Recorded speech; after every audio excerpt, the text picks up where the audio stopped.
বাংলাদেশ এখন নানা সংকটের মধ্যে আছে, যেটা আমাদের কাছে দৃশ্যমান। দেশের ভিতরে আইন শৃঙ্খলার জটিলতা আছে, রাজনৈতিক বিভাজন আছে, চাঁদাবাজি বলতে যা বোঝায় সন্ত্রাস মব, মোটামুটি সেটাও উদ্বেগজনক অবস্থায়।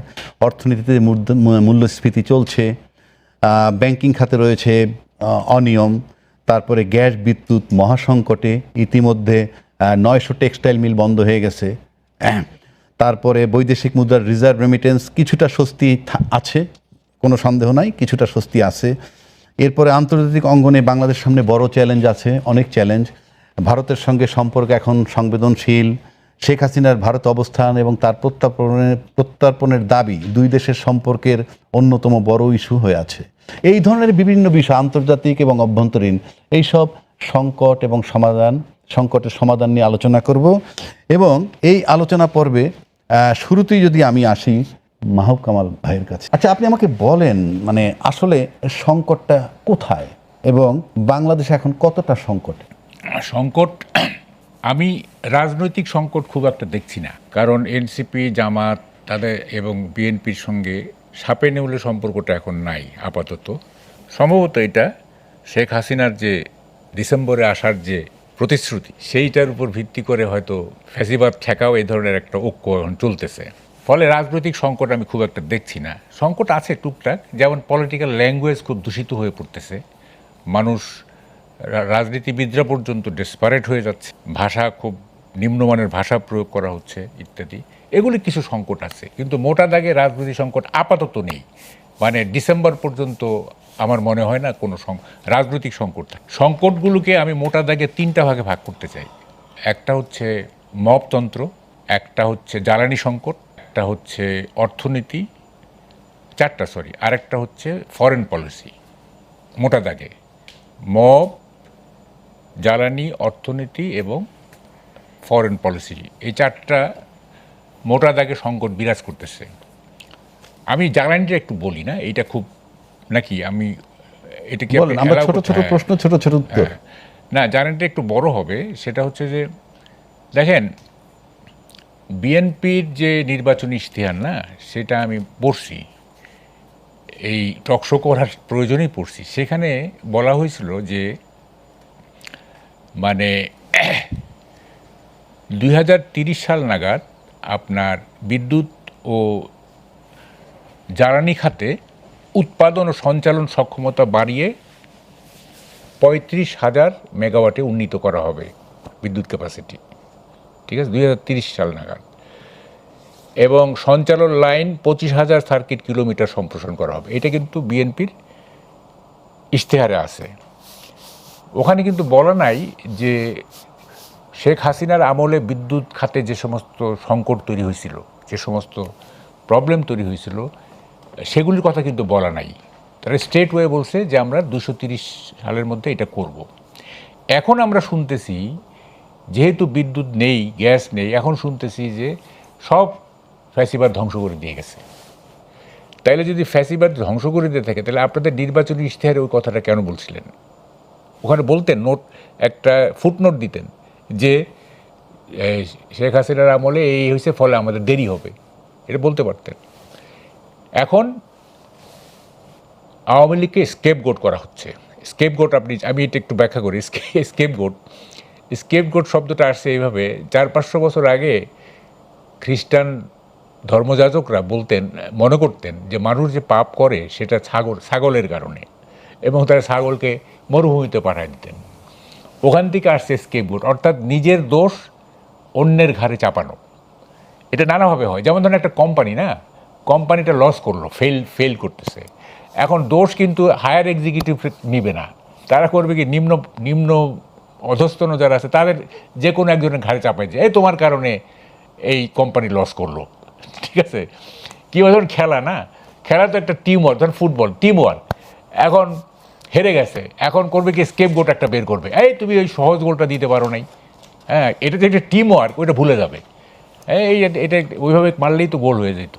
সো এই যে অন্যের ঘাড়ে দোষ চাপানো, এইটা একটা মানে সহজাত প্রবণতা মানুষের, এবং বিদ্যুৎ খাতের যে দুরবস্থা, এইটা স্কেপগোট খোঁজা হচ্ছে। যদি নির্বাচনী ইশতেহারে এরকম বলা থাকতো যে আমাদের এই এই সংকট আছে, সুতরাং আমাদের সময় লাগবে। এখন বলা হচ্ছে যে 2 বছরের নিচে এটা কি বলে যে স্বাভাবিক হবে না। এখন আমি বলি কি 2 বছর যে সময় লাগবে না, এটা কিভাবে আপনারা ভাগ করতেছেন বা তার পরবর্তী ঘটনাগুলো কি? আমি যদি বিদ্যুৎ সংকট সমাধানের জন্য আমি 3টা ফেজ করতে পারি, একটা হচ্ছে আশু, আরেকটা হচ্ছে মধ্যবর্তী মিড টার্ম, আরেকটা হচ্ছে লং টার্ম। আশুটা আপনাকে যেভাবে হোক এইটাকে আপনাকে কাভার করতে হবে, গ্যাস এবং বিদ্যুৎ দুইটাই একেবারে কাভার করতে হবে। আশুটা মিনিমাম একটা জায়গায় যেতে হবে। আমাদের যে আপনার প্ল্যান্টের যে স্ট্রাকচারাল যে অ্যাডভান্টেজ, সেইটা 30,000 মেগাওয়াট পর্যন্ত আমরা উৎপাদন করি। যে স্ট্রাকচার আছে, হ্যাঁ, এইটা বুদ্ধি খাটাইলে, মেধা খাটাইলে এবং মনোযোগ দিলে এখান থেকে আউটপুট বের করা সম্ভব। কিন্তু আমাদের পলিটিশিয়ানরা হয়েছে কি, রাজনীতি নিয়ে এত বেশি ব্যস্ত থাকে যে তারা এইসব জিনিস নিয়ে ভাবার সময় পায় না, অথবা লেখাপড়া করার সময় পায় না। সকালে উঠে দেখে যে 100 লোক গেস্ট রুমে বসে আছে, তা কেমনে এগুলি নিয়ে চিন্তা করবে? যে স্ট্রাকচারাল অ্যাডভান্টেজ আছে সেটাতে 30,000 মেগাওয়াট, এটা সম্ভব। 30,000 অলরেডি আছে। এই 30,000 মেগাওয়াটের যে স্ট্রাকচার, সেখান থেকে আউটপুট বের করা খুব বেশি কঠিন কিছু না, একটু চেষ্টা করলে এটা পারা যায়। আমি মনে করি যে এটা করতে হবে। তবে এটাও ঠিক যে ধরেন তাল গাছের আগায় উঠতে গেলে কিন্তু কোনো শর্টকাট রাস্তা নাই, বুঝছেন? আপনি যদি আপনার কাছে আমি আবার আসবো। আমি একটু বলি, একটু শেষ করে দিই। তাল গাছের আগায় যদি আপনি উঠতে চান, there is no shortcut way, তাই না? আপনাকে বেয়েই উঠতে হবে, এটাও ঠিক আছে। এখন আপনাকে এই আর মিড টার্ম যেটা না, প্রধানমন্ত্রী বলছেন যে পার্লামেন্টে উনি 10 বছরের একটা প্ল্যান দিবেন জ্বালানি সিকিউরিটি, সেটা আমরা দেখি। আর লং টার্মটা হচ্ছে আপনাকে ব্লু ইকোনমি এক্সপ্লোর করতে হবে। এই যে আমি বললাম, শর্ট টার্ম কিছু করেন, মিড টার্ম দেখি প্রধানমন্ত্রী কি বলে জ্বালানি সিকিউরিটির ব্যাপারে, আর লং টার্ম যেটা হচ্ছে সেইটা ব্লু ইকোনমিকে এটাকে ডিসকভার করতে হবে। মিয়ানমার এবং ভারত কিন্তু অলরেডি সমুদ্র ভাগের যে ইন্টারন্যাশনাল ইস্যুটা আমি আসবো একটু পরে। আপনি আবার ফেরত আসবো আপনার কাছে। এখন আমি যাচ্ছি একটু ব্যারিস্টার মাহফুজুর রহমান মিলন। মাহবাই যে কথাটা বললো, প্রাথমিকভাবে উনি রাজনৈতিক সংকট তেমন একটা দেখছেন না। জি, এখন সংকটের কথা যদি বলি, আমি রাজনীতিতে আপনার সংকট দেখেন কিনা আপনি বলবেন, উনি আপাতত দেখছেন না। বাট অর্থনীতিকটা বড় সংকট, নাকি আইন শৃঙ্খলাটা বড় সংকট, নাকি এই যে কথাগুলো বলল যে আপনি অন্যের ঘাড়ে দোষ চাপিয়ে দিচ্ছেন, আপনি নির্বাচনী ইশতেহারে এমনটা বলা উচিত ছিল কি না এই ক্ষমতায় আসার আগে, এই সব কিছু মিলিয়ে আপনি কিভাবে দেখবেন বিষয়? না দেখেন, এখানে আসলে আমরা পলিটিক্যাল যারা উচ্চ পর্যায়ে যারা আছে, ইনক্লুডিং প্রধানমন্ত্রী, আমরা কিন্তু ওই আগের জামানার যে সিনারিও সেটা কিন্তু দেখছি না, যে আসার পরেই সব কিছু বিগত সরকারের আমলে চাপাই দেওয়া, যে অমুক সরকার এটা করে গেছে বা অমুক সরকার ধ্বংস করে গেছে ইত্যাদি ইত্যাদি। এগুলা কিন্তু আমরা প্রধানমন্ত্রীর মুখ থেকে এভাবে আমরা শুনছি না, বাট যেটাকে আমরা বলতে পারি গিবতও বলতে পারি, অথবা বলতে পারি দোষ চাপানো। কিন্তু দেখেন, এটা অটোমেটিক আমাদের কিন্তু একদম কমন একটা সেন্স, যে বিগত 17 বছর বাংলাদেশ কিসের মধ্যে দিয়ে গেছে। এখন একটা দেশকে এমন পর্যায়ে ক্ষতবিক্ষত করা হয়েছে এমনভাবে যে এই দেশটা সেরে উঠতে সময় লাগবে। গভর্নমেন্ট আসছে, গভর্নমেন্ট এসে অলরেডি 6 মাস গেছে। এই 6 মাসের মধ্যে কিন্তু বেশ অনেক কিছু প্ল্যান নিয়েছে। দেখেন, এমন একটা সময় তারা টেক ওভার করলো এই গভর্নমেন্ট, যে শুরুতে একটা তেল সংকটের মধ্যে পড়লো। সংকট যে নাই আমি বলবো না, কিন্তু এই সংকটগুলা নিজেদের কারণে কি এই সংকট তখনই বলা হবে যে এই গভর্নমেন্টের ক্রিয়েট, যখন তারা ফেল করেছে, তাদের দ্বারাই এই সংকটগুলো সৃষ্ট হয়েছে। আসলে আমরা এই 6 মাসে কিন্তু তাদের দ্বারা কোনো সৃষ্ট সংকট আমি দেখছি না। দেখেন, এই তেলের সংকটটা তো আমরা সবাই জানি যে আপনার আমেরিকা ইরান যুদ্ধের কারণে যে তেলের সংকটটা আসার পরপরই ফেস করেছে।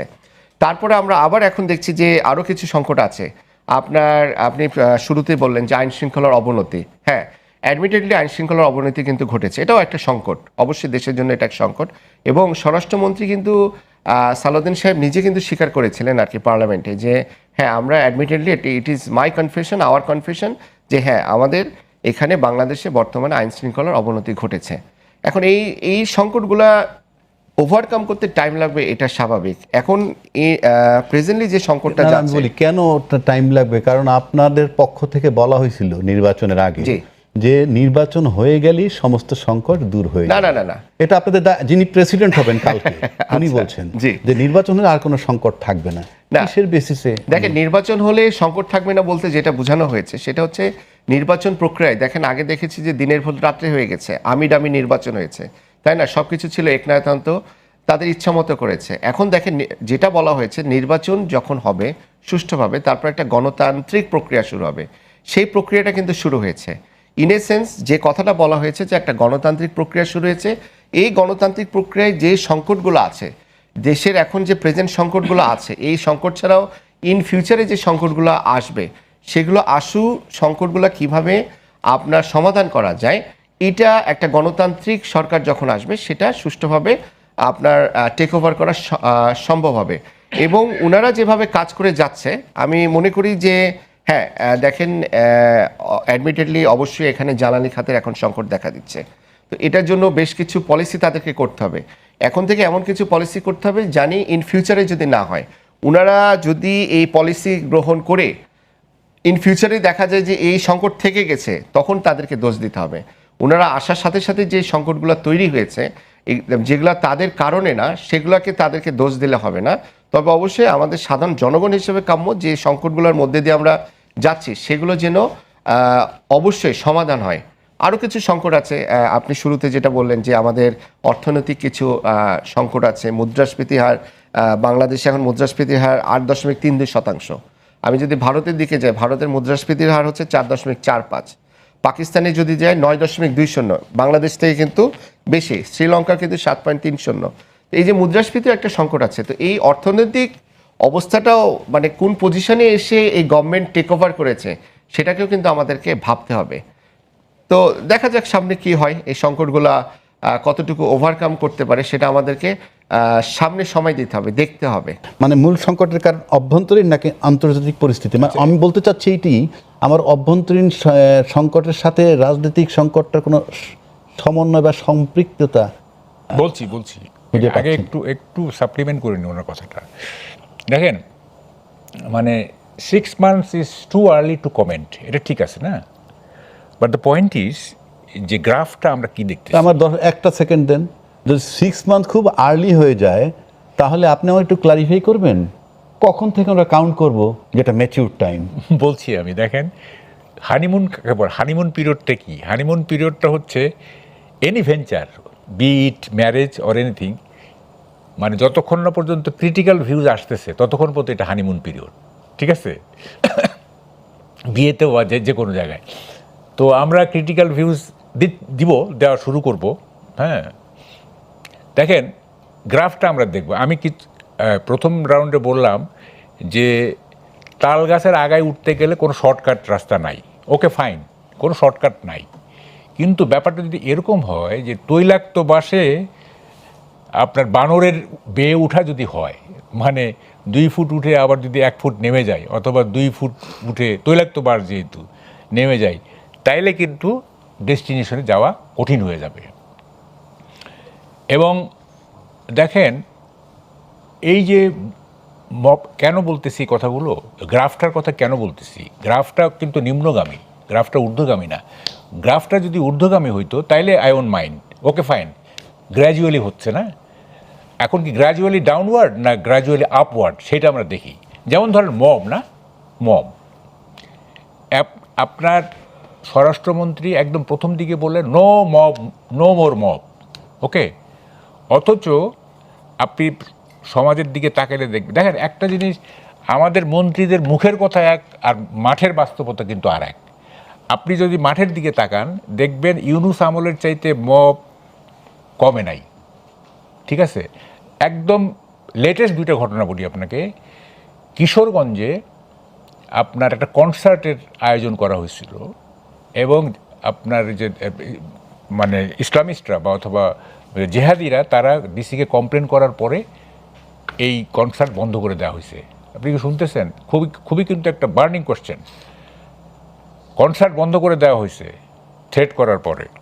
আই এম শিওর মানে এই খবর যদি জাইমা রহমান জানেন তাহলে তার বাবার প্রতি তার অভিমান হবে, কারণ she is westernised girl lady.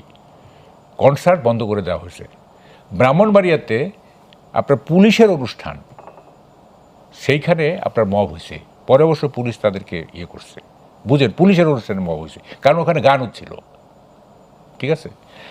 আপনার আপনার এই কি বলে যে কত ঘটনা, ফেসবুক খুললে আপনি কোনো না কোনো একটা মন খারাপ করা মব বা মন খারাপ করা দৃশ্য দেখতে পারবেন, ফেসবুক খুললেই, মানে মানে একাধিক পাবেন, ইফ নট মানে 2-3টা পাবেন। if not পুলিশের more। অনুষ্ঠানে যদি মব হয়, হ্যাঁ।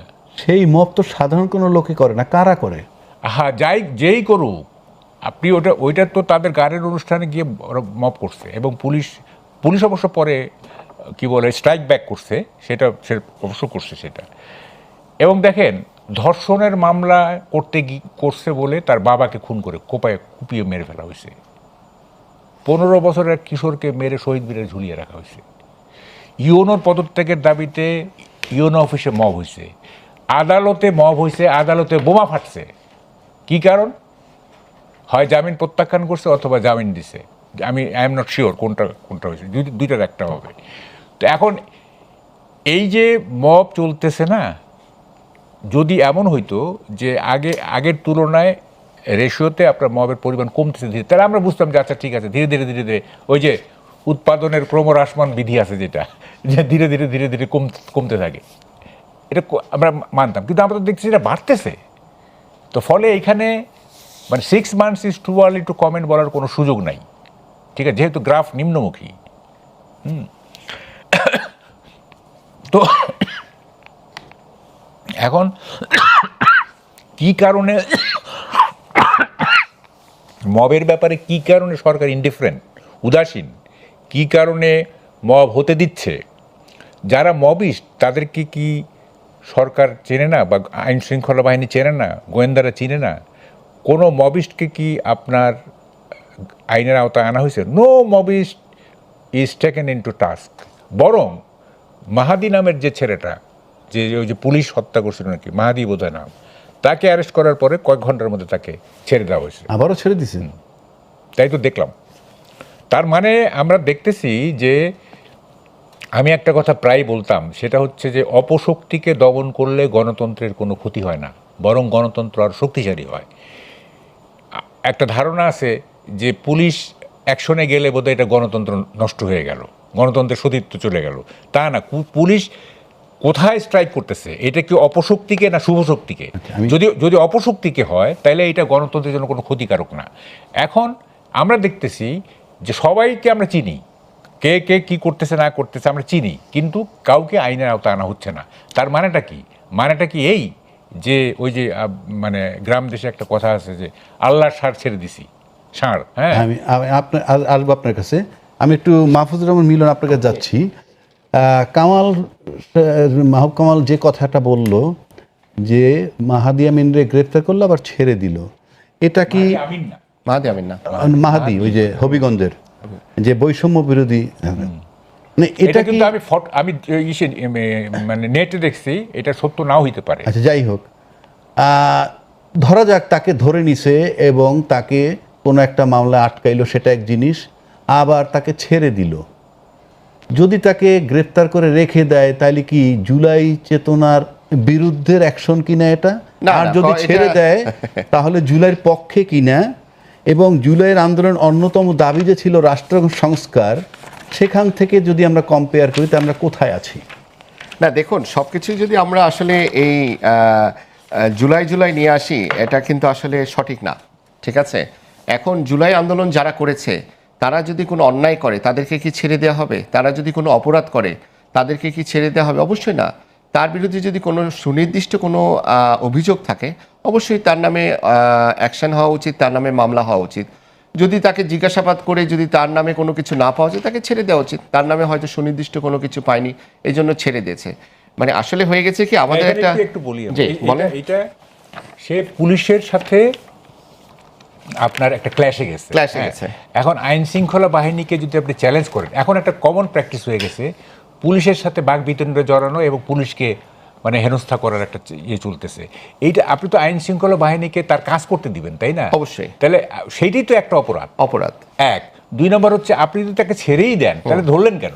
না। তাই না? এখন কথাটা হচ্ছে যে আমরা তো দেখছি পুলিশের সাথে কি ধরে বিহেভ করছে, আমরা তো দেখছি, তাই না? হ্যাঁ, বেশ, তাই না? হ্যাঁ, উদ্ভট আচরণ ছিল আর কি। জুলাই যোদ্ধা হিসাবে হি হ্যাজ এ পাস, মানে গ্লোরি অফ, রাইট, সেটা অস্বীকার করা হচ্ছে না। কিন্তু তাই বলে সে এখন যা খুশি তাই করবে, সেটা মেনে এটা নেওয়া তো যায় হয় না। না, তাই না? আপনি আইন শৃঙ্খলা বাহিনীকে এইভাবে তো আপনি ইয়ে করতে পারেন না, কি বলে, চ্যালেঞ্জ করতে পারেন না, এবং তাই না? না, আইন শৃঙ্খলা বাহিনীর সমস্যাটা কোথায়, তার দুর্বলতাটা কোথায়? এই যে শুনেন, শুধু ওই জুলাই যোদ্ধা না, এমনিও তারা নানান জায়গায় মুখোমুখি হচ্ছে। আমি বলছি কেন এটা একটা এটা কেন? এটা একটা ব্যাপার আছে। ব্যাপারটা হলো এরকম, সরকার কাউকে খেপাইতে চাচ্ছে না, ঠিক আছে? এই সরকার একটা পলিটিক্স অফ অ্যাপিজমেন্ট নিছে, সন্তুষ্টিকরণের। দেখেন কত রকমের কথা হচ্ছে না, এই যে গালিগালাজ হচ্ছে, তারপরে প্রধানমন্ত্রীকে উদ্দেশ্য করে কটূক্তি করা হচ্ছে না, বলছে যে নাসিরউদ্দিন পাটোয়ারি বলছে, তাই না? বলছে। কিন্তু আমি কোন নাম নিতে চাই না, যে সমস্ত মানে কাণ্ডগুলি হচ্ছে, কোনো অপরাধীকে, এইটা আপনার কি বলে ফিজিক্যাল আক্রমণের অপরাধ হোক কিংবা মৌখিক ইয়ে হোক, কাউকে কিন্তু আইনের আওতায় আনা হচ্ছে না। এবং আমার কাছে মনে হচ্ছে যে সরকার সবসময় একটা ভয়ে আছে যে এইটা কোনো অ্যাকশনে গেলে না আবার আন্দোলন শুরু হয়। এবং আমি তো এটা বলতেছি যে এই যে তারেক রহমান যে ইন্ডিয়া যাচ্ছেন না, এইটা নাহিদ ইসলামের সেই মানে কি বলে যে তার সেই এই প্রসঙ্গটা আমি আসবো, এই প্রসঙ্গ ইন্ডিয়ার প্রসঙ্গটা আমি আসবো। সব কিছুকেই সরকার মেনে নিচ্ছে, এইটা কোনো অ্যাসার্টিভ গভর্নমেন্টের লক্ষণ হইতে পারে না। তার আগে আমি একটু এটার সাথে আমি মাহফুজুর রহমান আপনার কাছে আসতেছি এইটা নিয়ে, যে ধরেন শব্দ খারাপ হচ্ছে, নিয়মকানুন মানছে না, পুলিশের সাথে মুখোমুখি হচ্ছে, সবটার জন্য কিন্তু আইন শৃঙ্খলা থাকার কথা। কেউ যদি রাজনৈতিক মঞ্চটা গালাগালি করে, সেটার জন্য তো আইনি বিধান থাকার কথা। তো আইনি বিধান যদি থাকে, তাতে যদি বাজে শব্দ প্রয়োগ করলে তাকে আইনের আওতায় কেন নেওয়া হচ্ছে না? কিন্তু বাজে শব্দ প্রয়োগের কারণে তার উপর আবার মব আসতেছে, সেখানেই বা আইনি ব্যবস্থা হচ্ছে না কেন? বিষয়টা কি? আপনার দুর্বলতাটা কোথায়? দেখেন, এখানে বাজে শব্দ যেটা কিছুদিন আগে যে ঘটনাগুলো ঘটলো আর কি, আপনার সিলেটে হবিগঞ্জে যে এনসিপির যে আপনার তাদের যে অনুষ্ঠান ছিল আর কি, সেই অনুষ্ঠানে দেখা গেছে যে আপনার নাসিরউদ্দিন পাটোয়ারি তার বক্তৃতায় এমন কিছু বলেছে যে বক্তৃতাগুলোর মাধ্যমে একটা দল যারা করে আর কি, ধরেন বিএনপি যারা করছে আর কি, বিএনপির হাইকমান্ডের প্রতি বা প্রধানমন্ত্রী বা তাদের চেয়ারম্যানের প্রতি যে ভালোবাসা, সেটা তাদের যদি অনুভূতিতে আঘাত লাগে আর কি, তারা তো নিজেদেরকে আর কন্ট্রোল করে রাখতে পারে না। দেখেন, ওরা যখন শেষ করলো, তারপর তাদের গাড়ি ভাঙচুর করা হলো। এটা কি প্রধানমন্ত্রী বলে দিয়েছে যাও তোমরা গাড়ি ভাঙচুর করো? অবশ্যই না, এটা তারা তাদের অনুভূতি থেকে করেছে। ওকে, এখন উনি আমার সহ আলোচক যে কথাটা বললো আর কি, যে ছেড়ে দেওয়া হচ্ছে বা এভাবে সব কিছু মেনে নেওয়া হচ্ছে, ব্যাপারগুলো কিন্তু তা না। আগের যে টার্মের যে গভর্নমেন্টগুলো ছিল, ঠিক আছে, দেখেন এটা যদি আপনার আওয়ামী লীগের আমল হতো, তাহলে কি করা হতো, এই অলরেডি কিন্তু মামলার পর মামলা হয়ে যেত, মামলার পর মামলা, বিরোধী দলের প্রতি মামলার পর মামলা, এটা তো আমাদের দেশে কমন কালচার।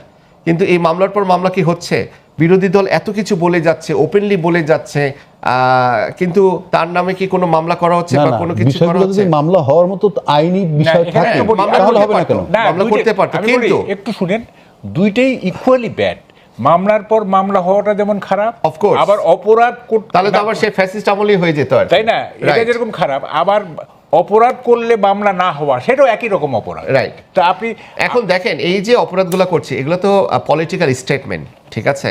এখন এই পলিটিক্যাল অপরাধ না, পলিটিক্যাল স্টেটমেন্ট। অপরাধ যদি পার্সোনালি এভাবে যদি শব্দচয়ন যদি খারাপ করা হয়, ওকে, তাহলে তো আসলে এটা মানহানির মামলাও হতে পারে আর কি, তাই না? কিন্তু আসলে দেখেন, যে দেশের প্রধানমন্ত্রী এতটা সোভার, এত সুন্দর করে কথা বলে, এতটা জেন্টেল, উনি কিন্তু এই কথাগুলো নিয়ে যদি রিয়্যাক্ট করতো আর কি, আমার মনে হয় রাজনীতিতে আরও বিশৃঙ্খলা দেখা দিতে আগের সিনারিও শুরু হতো। তো উনি আসলে উনার সহিষ্ণুতার এটা হচ্ছে প্রকাশ আর কি, আমি বলবো আর প্রধানমন্ত্রী। হ্যাঁ, এটা আমি আই ডু এডমিট যে প্রধানমন্ত্রী ধৈর্যশীল, সবই ঠিক আছে। কিন্তু আপনার কাছে যেটা আমি জানতে চাই, এই যে বাজে শব্দ প্রয়োগ, হিলদি ওয়ার্ড যাকে বলে আইনের ভাষায়, আপনার মতে কয়জনের পাইছেন? নাসিরউদ্দিন পাটোয়ারির পাইছেন আপনাদের মতে, আর কার কার পেয়েছেন? নাম বলেন তো। না, এখানে যে আপনার বিভিন্ন ধরনের যে, না আর কেউ নাই নাকি শুধু নাসিরউদ্দিন? না, নাসিরউদ্দিন পাটোয়ারি এনসিপির অনেক মানে পলিটিক্যাল নেতারাই তো বলছে নাসিরউদ্দিন পাটোয়ারি এনসিপি, আর কেউ নাই? আপনার হচ্ছে কি প্রধান আর কি, আমি নামটা ভুলে গেলাম আর কি, প্রধানমন্ত্রী তারেক রহমান সাহেবকে খুব ব্যাড একটা ল্যাঙ্গুয়েজ ইউজ করলো আর কি, জাকপান আর কি, একটা দলের প্রধান আর কি। তো তো এগুলা আসলে কাম্য না। তো আসলে পলিটিক্যাল যে পার্টিগুলা, আবার এটাও ঠিক, আগের বিরোধী দল বর্তমান বিরোধী দলের মধ্যে কিন্তু একটু পার্থক্য আছে। আমি বলবো দেখেন, বর্তমান যে বিরোধী দল পেয়েছেন, এই পার্লামেন্টে কিন্তু একটা ফ্রুটফুল ডিবেট হচ্ছে। এরকম বিরোধী দল, আমি বলবো যে বিরোধী দল থাকাও ভালো। একটা ফ্রুটফুল ডিবেট যদি না হয়, সরকারের যদি সমালোচনা না হয়, তাহলে কিন্তু সরকার আবার ওই একনায়তন্ত্রে পরিণত হবে আর কি। যদিও আমি বিলিভ করি এই সরকার সেরকম হবে না আর কি। তবে যৌক্তিক সমালোচনা হতে হবে, যৌক্তিক কথাবার্তা হতে হবে, কি এমন কোনো কিছু করা না যেটা আসলে দেশের জন্য খারাপ। আমি পার্লামেন্টে বসে যৌক্তিক সমালোচনা করছি, আবার পার্লামেন্টের বাইরে যে এমন কিছু শব্দ চয়ন করছি, অথবা আমরা নিজেরা করছি না, আমার দলের নেতাকর্মীরা করছে, সেটাও আসলে করতে দেওয়াটা উচিত বলে আমি মনে করি না আর কি। আর দেখেন, এখানে আমাদের আরও কিছু সংকটের কথা আপনি বললেন, আমার সমালোচক বলেছে, ওনার সাথে আমি একমত যে অভ্যন্তরীণ যে সংকট, রাজনৈতিক যে সংকট, সেটা কিছুটা আছে। হয়তো আপনার ধরেন হচ্ছে যে জুলাই সনদ নিয়ে বেশ কিছু ডিবেট আছে, কিন্তু আমি মনে করি জুলাই সনদ নিয়ে এই ডিবেটগুলো কিন্তু এক পর্যায়ে থাকবে না। আমরা ইতিমধ্যে দেখেছি যে আপনার সংবিধান সংশোধন সম্পর্কিত বিশেষ কমিটি হয়েছে। এই বিশেষ কমিটিতে 17 জন মেম্বার হওয়ার কথা ছিল, 5 জন বিরোধী দল থেকে দেওয়ার কথা ছিল, 5 জন বিরোধী দল থেকে কিন্তু দেয়নি, কিন্তু 12 জন আছে। 12 জনের মধ্যে অনেকেই আবার আইন বিষয়ে অভিজ্ঞ, এবং তারা কিন্তু বলেছে যে জুলাই সনদের যে ম্যান্ডেটগুলো আছে, যে ঐক্যমত ছিল আর কি, যে 84টা পয়েন্ট ছিল, এগুলা সব কিছু কিন্তু আপনার এই সংশোধনের মাধ্যমে ইনক্লুড করা হবে। কিন্তু বিরোধী দল পড়ে আছে কি ওই সংস্কার শব্দটা নিয়ে আর কি। তো সংস্কার তো হয় না আসলে, সংবিধানের যা কিছু হয় এই সংশোধনীর মাধ্যমেই কিন্তু সংস্কারগুলো হয়ে থাকে। অতীতে 17টা সংশোধনী হয়েছে, এখন যে সংস্কার আর সংশোধন কি একই বিষয়? দেখেন, আসলে তো সংশোধনের মাধ্যমে কিন্তু এই সংস্কারটা হয়। আমি বিভিন্ন জায়গায় কিন্তু এই একটা জিনিস বলি বারবার, যে দেখেন আমাদের সংস্কার শব্দটা কিন্তু আমাদের কনস্টিটিউশনের মধ্যে নাই। আমাদের কনস্টিটিউশনের অনুচ্ছেদ 142-এ যেটা বলেছে যে আপনার এখানে সংযোজন, পরিবর্তন, প্রতিস্থাপন এবং রহিতকরণের মাধ্যমে কি করতে হবে, আপনার সংশোধন করতে হবে। এই সংশোধনের মাধ্যমে কিন্তু কি আমার যে চাওয়া পাওয়াগুলো আছে, সেই চাওয়া পাওয়াগুলো কিন্তু ইনক্লুড হবে। এই যে আমি বারবার বলি যে দেখেন, এই যে পঞ্চম যে সংশোধনী হয়েছে, এই পঞ্চম সংশোধনীতে কিন্তু আপনার বহুদলীয় যে রাজনীতি, ধর্মভিত্তিক রাজনীতি, এটাকে কিন্তু অ্যালাউ করা হয়েছে। তাহলে এই যে জামাত যে ডিবেটগুলো করে যে সংস্কার দরকার, ওনারাও তো প্রাণ ফিরে পেয়েছে এই সংশোধনের মাধ্যমেই। 17টা সংশোধন হয়েছে, সংশোধনের মাধ্যমেই তো সংস্কার হবে। কিন্তু ওনাদের কথা হচ্ছে যে না, সংস্কার থাকতে হবে, সংস্কার থাকতে হবে, কিন্তু এই সংশোধনের মাধ্যমে হবে। এবং এই কমিটির যে প্রধান সালাউদ্দিন সাহেব, উনি কিন্তু বারবার বলেছে যে যতগুলা ম্যান্ডেট নেওয়া হয়েছিল জুলাই সনদে, এই জুলাই সনদের সবগুলা ক্লজ কিন্তু তারা অক্ষরে অক্ষরে সব কিছু কিন্তু ইনক্লুড করবে। এখানে যারা পলিটিক্যাল পার্টি আছে, যারা স্টেক হোল্ডার আছে, যারা সাধারণ জনগণ আছে, সবার থেকে কিন্তু মতামতের ভিত্তিতে এই সংশোধনগুলো করা হবে। কামাল ভাইয়ের কাছে আমি একটা প্রশ্ন রেখে গেছিলাম, সেই প্রশ্নটা হলো ভারতের সঙ্গে বাংলাদেশের সম্পর্ক এখন কোথায় দাঁড়িয়ে আছে? এটাকে শীতল নাকি স্বাভাবিক হওয়ার পথে? আমি একটু এই যে আগের রাউন্ডের একটু সাপ্লিমেন্ট করে দিই। এই প্রধানমন্ত্রীর পেশেন্সের প্রশংসা করা হলো না, ওকে ফাইন, উনি একটা কি বলে যে চার্মিং একটা অ্যামিয়েবল পার্সোনালিটি এবং ইমেজ উনি দাঁড় করাইছেন, এবং তার পেশেন্স তো প্রশংসারই যোগ্য। কিন্তু প্রশ্ন হচ্ছে, তিনি যেহেতু একটা স্টেটসম্যান, এই পেশেন্স এটার মাত্রা কতটুকু? আমি বলবো this far and not further. Okay, কারণ স্টেটসম্যানের দায়িত্ব হচ্ছে সোসাইটিতে গুড গভর্নেন্স দেওয়া। গুড গভর্নেন্স দিতে গেলে he must know, he must distinguish between right and wrong. আপনি যদি রাইট অ্যান্ড রংয়ের মধ্যে ডিস্টিংগুইশ করতে না পারেন, তাহলে তো আপনি গুড গভর্নেন্স কীভাবে দিবেন? পারবেন না তো দিতে। আপনাকে তো রংটাকে অ্যাড্রেস করতে হবে, তাই না? তাইলে এই যে গুড গভর্নেন্স দেওয়ার স্বার্থেই কিন্তু পেশেন্স যেটা, সেইটা this far and not further, quote unquote. Okay, ওই যে রবীন্দ্রনাথকে ফিরে যায়, অন্যায় যে করে আর অন্যায় যে সহে, যেন ঘৃণা তারে তৃণ সমদহে। সুতরাং আমি অন্যায় দেখতেছি, আমি পেশেন্ট, এটা কোনো গ্লোরি না, এটা সমাধান নয়। না, এবার আসেনি ভারতের সাথে না। আমি আজ পর্যন্ত কোথাও শুনি নাই, আমার তো কিছু লেখাপড়া আছে, ডিপ্লোমেসির উপরে লেখাপড়া আছে, কোথাও শুনি নাই যে ডিসপিউট থাকলে কথা বলা যাবে না, ডিসপিউট থাকলে সামনাসামনি বসা যাবে না, বরং ডিসপিউট থাকলেই তো সামনাসামনি বসার প্রয়োজনটা বেশি পড়ে। আমাদের প্রাইম মিনিস্টার যদি দিল্লিতে গিয়ে ইন্ডিয়ান প্রাইম মিনিস্টারকে বলেন, দেখেন এই প্রতিকূল পরিবেশ আছে, অনুকূল না হইলে this is my last visit, I will not come once again, এটা তুমি বলতে পারতেন, তাই না? বলতে পারেন যে এই না করলে কিন্তু আমি আর আসবো না, আপনার সাথে আর কোনো সম্পর্ক নাই। সেইটা বলার জন্য হলেই তো তার যাওয়া উচিত ছিল, তাই না? যাওয়া উচিত আমি মনে করি। দেখেন এই যে ডিসপিউট থাকলেও, যে আপনার বড় ধরনের ডিসপিউট থাকলেও কিন্তু আপনার ডিপ্লোমেসিতে আলোচনাটা মানে এটা এসেনশিয়াল। যেমন আমি একেবারে 62 থেকে শুরু করি। 62-তে আমেরিকা এবং সোভিয়েত ইউনিয়নের মধ্যে যে সম্পর্ক ছিল, নানা রকমের ডিসপিউট নিয়ে, কিউবা প্রসঙ্গ নিয়ে ইত্যাদি, তারা কি বসে নাই? কেনেডি এবং ক্রুশ্চেভ বসে নাই? ওই সিচুয়েশনেতে বসছে। এবং যখন আমেরিকা কিউবাতে আক্রমণের কথা বলছে, সোভিয়েত ইউনিয়ন বলছে নো, ক্রুশ্চেভ বলছে নো, বসছে তো তারা। ইন্ডিয়ার সাথে চায়নার ডিসপিউট আছে না? অরুণাচলে কি হচ্ছে? লাঠালাঠি হচ্ছে না অরুণাচলে? তাহলে ব্রিক্সে কি দুইটা দেশ বসবে না পাশাপাশি? ব্রিক্সে তো দুইটা দেশই সদস্য, তাই না? তাইলে অরুণাচলে যে ডিসপিউট, এইটা কি ব্রিক্সে বসার থেকে বিরত করতে পারতেছে না তো। আমাদের যে অনুকূল বা যে বলা হচ্ছে যে প্রতিকূল পরিবেশ, এই প্রতিকূলটাকে অনুকূল করার জন্য তো যাওয়া দরকার। দেখেন এই যে ডিপ্লোমেসিতে কিছু কথা আছে, কিছু বেসিক কিছু গাইডলাইন আছে ডিপ্লোমেসির। যেমন একটা আছে, quiet diplomacy is far more effective than drama. ঠিক আছে? শান্ত ডিপ্লোমেসিটা বেশি ইফেক্টিভ ড্রামার চাইতে। আমাদের কিন্তু দুই দেশের মধ্যে ড্রামা হচ্ছে বেশি, কোনো কোয়াইট ডিপ্লোমেসি হচ্ছে না। তারপরে ধরেন একটা আছে যে ডিপ্লোমেসিতে কি, mine is mine, yours is negotiable. ঠিক আছে? আমার যে এজেন্ডা, এইটা আমার এজেন্ডাই, তোমার এজেন্ডাটা হচ্ছে নেগোশিয়েবল, তোমার এজেন্ডা নিয়ে আমি নেগোশিয়েট করব, আমারটাতে আমি স্টিক করব। তো ঠিক আছে, এই গভর্নমেন্টের যে সমস্ত এজেন্ডা আছে, মাইন ইজ মাইন, আমরা স্টিক করব। এখন তোমার যেগুলি আছে সেগুলো নেগোশিয়েট করি। এই নেগোশিয়েট করার জন্য তো যাওয়া উচিত, তাই না? ফলে এই যে কেন প্রধান, দেখেন ওইখানে নাকি আমি শুনছি যে ওখানে নাকি হোটেল পর্যন্ত বুক করা ছিল, এভরিথিং। হঠাৎ করে বলা হচ্ছে যে উনি যাবেন না। এবং আমি ধারণা করি এইটা মানে এই হোটেল বুকিংটা ছিল কি মানে আমাদের গেস্ট কোনো সম্মতি দেওয়া হয়েছিল যে যাব ওই ধরনের কিছু? না, ওরা অ্যাসিউম করছে যে আসতেছে, আচ্ছা, অ্যাসিউম করছে করে এরকম আমি শুনছি। এটা মিথ্যা হইতে আচ্ছা, পারে। আমি আপনার কাছে আবার আসবো এই বিষয়টা নিয়ে। আমি শেষ করবেন না? আচ্ছা বলুন। তো এখন হঠাৎ করে আমি ধারণা করি তারেক রহমান যে সিদ্ধান্তটা পরিবর্তন করলেন, মানে পরিবর্তন তো না, এই যে সিদ্ধান্ত যে নিলেন না, এইটা বোধহয় আন্দোলনের ভয়ে। যেহেতু এনসিপি যে চিফ নাহিদ ইসলাম, উনি থ্রেট করছেন যে গেলে এই হবে সেই হবে, জামাতও চায় না। তাছাড়া এইখানে বাই অ্যান্ড লার্জ আমাদের দেশের মানুষ অ্যান্টি ইন্ডিয়ান সেন্টিমেন্টে। সুতরাং মানে এনসিপি এবং জামাত যদি আন্দোলন শুরু করে, অ্যান্টি ইন্ডিয়ান যারা আছে তারা এই আন্দোলনে যোগ দিবে, একটা বড় ধরনের সিচুয়েশন তৈরি হবে।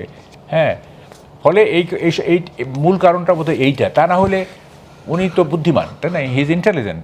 তো উনি এই বুদ্ধিমান, কেন উনি যাবেন না? কারণ ওখানে তো যাওয়াটা খুবই প্রয়োজন। কারণ ইন্ডিয়ার সাথে তো আমাদের দ্বিপাক্ষিক অনেক ব্যাপার আছে, হ্যাঁ, দেওয়া নেওয়ার অনেক ব্যাপার আছে না? একটা সমমর্যাদার ভিত্তিতে কিভাবে তাদের কাছ থেকে আদায় করা যায়, হ্যাঁ, এইটার তো চেষ্টা তো থাকতে হবে। এই যেমন ধরুন ডিজেল না, এই যে আসামের যে রিফাইনারি, এটা আমাদের অতি কাছে। আমি আসবো আপনার কাছে, আমি আর আসবো। আমি মাহফুজুর রহমান মিলন, আপনাকে যেটা প্রশ্ন করতে চাই, মাহবুব কামাল যে কথাগুলো বলল যে ডিসপিউট থাকলেও আপনি যদি টকিং টার্ন বা সিটিং টুগেদার এগুলো যদি বন্ধ করে দেন, তাহলে সেটা আরও বেশি ত্বরান্বিত হতে পারে। ডিসপিউট থাকলেও বসা উচিত। পাশাপাশি আপনাকে যে প্রশ্নটা করব, এখন এই মুহূর্তে আমাদের প্রধানমন্ত্রীর তরফ থেকে বা রাষ্ট্রের তরফ থেকে যে বার্তাটা আমরা পাইলাম যে শেখ হাসিনাকে আগে ফেরত দিতে হবে, তারপরে যাওয়ার বিষয় চিন্তা করা। অর্থাৎ দুই দেশের মধ্যে সম্পর্কের সবচেয়ে বড় সমস্যা কি এই মুহূর্তে শেখ হাসিনা, নাকি বৃহত্তর কোনো কৌশলগত মত পার্থক্য? পাশাপাশি ডিসপিউট থাকলে বসা উচিত, যেটা আপনি কি বলবেন? জি, প্রথমতই আমি আসলে আমার সমালোচকের সাথে দ্বিমত পোষণ করছি আর কি। উনি যে কথাটা বলেছে যে মানে ওনার কথা শুনে মনে হচ্ছে যে ওনাকে ইচ্ছা করে উনি যেতে চাচ্ছে না, বা তাকে ঠেলা হচ্ছে উনি যাবে না, বা উনি বলেছে আর যাব না, বা আমি তার সাথে আড়ি নিয়েছি আর কথা বলবো না। বিষয়গুলো তো তা না। ভারত একটা প্রতিবেশী দেশ, অবশ্যই ভারতের সাথে আমাদের একটা সুসম্পর্ক থাকতে হবে।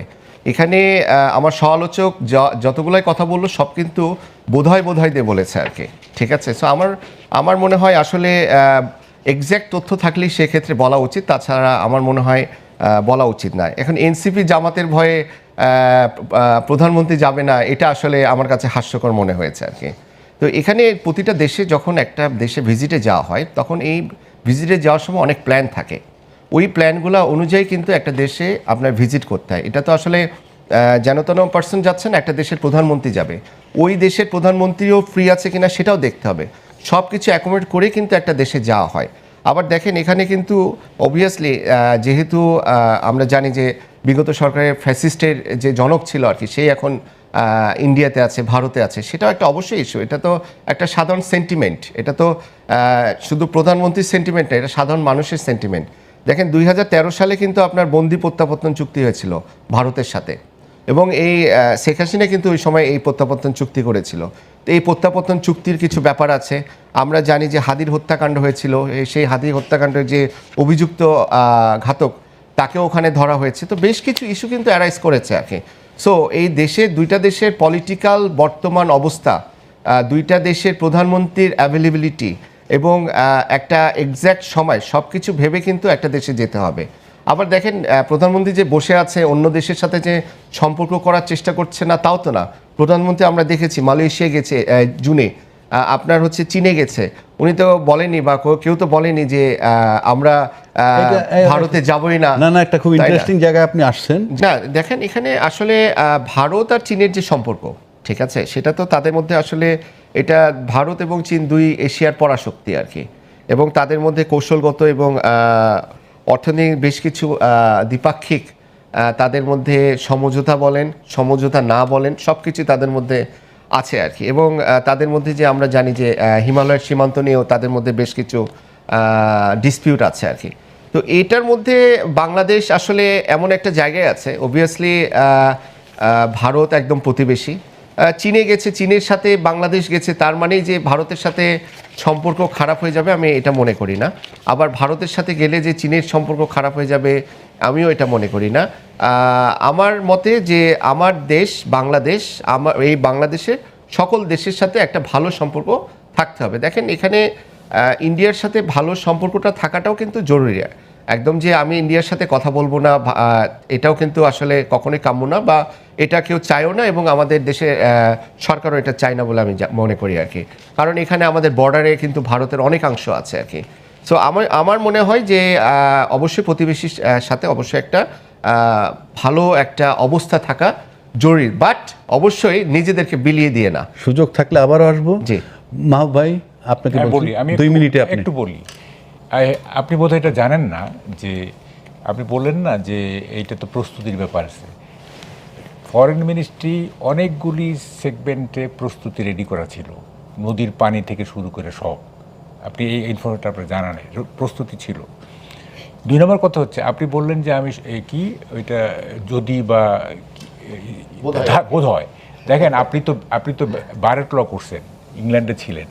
আমাদের দেশে যদি বলে যে 100% যাবই, এইটা 50% ধরতে হয়। আর ইউরোপ আমেরিকায় যদি বলে মেবি, ইট ইজ 95%। মেবি বলাটা এটা একটা কি বলে, এটা একটা ভদ্রতার ভাষা আর কি। হ্যাঁ, মেবি বললে, ওরা যদি মেবি বলে হ্যাঁ আমি যাবো, এটা মেবি যাবো, তার মানে হ্যাঁ মেবি বললে বুঝতে হবে এটা 95%, ঠিক আছে। তা আমি ওইভাবেই মেবি বলছি। আচ্ছা, আপনি মিস ইন্টারপ্রেট। না, আমি খালি ওই এনসিপি জামাতের কারণে যাচ্ছেন, এটার সাথে কমপ্লিটলি ডিসএগ্রি করছি আর কি। এটা আপনার পেপার রেডি করা আছে, জি পেপার রেডি করা আছে, এভরিথিং। তারপরেও প্রোগ্রাম শিডিউল স্কেডিউল চেঞ্জ হতেই পারে। আচ্ছা, যাই হোক। আর প্রথম কথা, আমার ওই পয়েন্টটা তো আপনি রেফুট করলেন, একেবারেই সময় কম, ওইটা রেফুট করলেন না। কিন্তু আমি বলছি যে ডিসপিউট থাকলে কেন যাওয়া যাবে না। না, যাবে না তো বলেনি, যাবে না এই মুহূর্ত পর্যন্ত, রাইট এট দিস মোমেন্ট বলবে যাবে না তো গেলে তো ভালো, এবং যেতে হবে। দেখেন না সামনে কি হয়, যেতে হবে, যাবে কি না, অবশ্যই যাবে না কেন। ফলে এটা কি, যেমন ধরুন ত্রিদেবী, দেখেন ত্রিদেবী বলতেছে যে আমরা তাকে উষ্ণ অভ্যর্থনা দেওয়ার জন্য রেডি হয়ে আছি, ঠিক আছে। ওরা তো চাচ্ছে, তাই না, ওরা তো সম্পর্ক স্বাভাবিক করতে চাচ্ছে, তা আমরা কেন রেসপন্ড করতেছি না, তাই না। শেখ হাসিনার ব্যাপার বা ওই যে হাদির আসামি, ওখানে গিয়ে আলোচনা হবে এটা, যে আপনারা কেন পাঠাচ্ছেন না, কেন প্রত্যর্পণ চুক্তি আপনারা বাস্তবায়ন করতেছেন না? আপনাদের দুজনের আলোচনা অত্যন্ত প্রাণবন্ত এবং আমি বিশ্বাস করি কামাল ভাই যেমন বলছে যাওয়া উচিত ডিসপিউট থাকলে, জি। মিলনও বলছে যে হ্যাঁ যাবে না কেন। তো যাই যাবে হোক, আর কি। আমরা চাই যে ভারত বাংলাদেশের সম্পর্কটা স্বাভাবিক জায়গায় ফিরে আসুক, পাশাপাশি চীনের সাথে আমাদের সম্পর্ক ভালো থাকুক। অবশ্যই। আমাদের অনেক সমস্যা আলোচনা করেছি, আমাদের অর্থনীতি কীভাবে শক্তিশালী হবে, আইন শৃঙ্খলা পরিস্থিতি কীভাবে শক্তিশালী হবে এবং মব কীভাবে রিমুভ করব, আন্তর্জাতিক অঙ্গনে আমেরিকার সাথে আমাদের সম্পর্ক কেমন হবে। এই সব কিছু তো শুধুমাত্র রাজনৈতিক দলের একার হাতে না, আমরা যারা আলোচনা করি সুশীল সমাজ যারা, সবারই এখানে রোল আছে। তো আপনাদের দুজনকেই অত্যন্ত প্রাণবন্ত আলোচনার জন্য ধন্যবাদ জানাচ্ছি।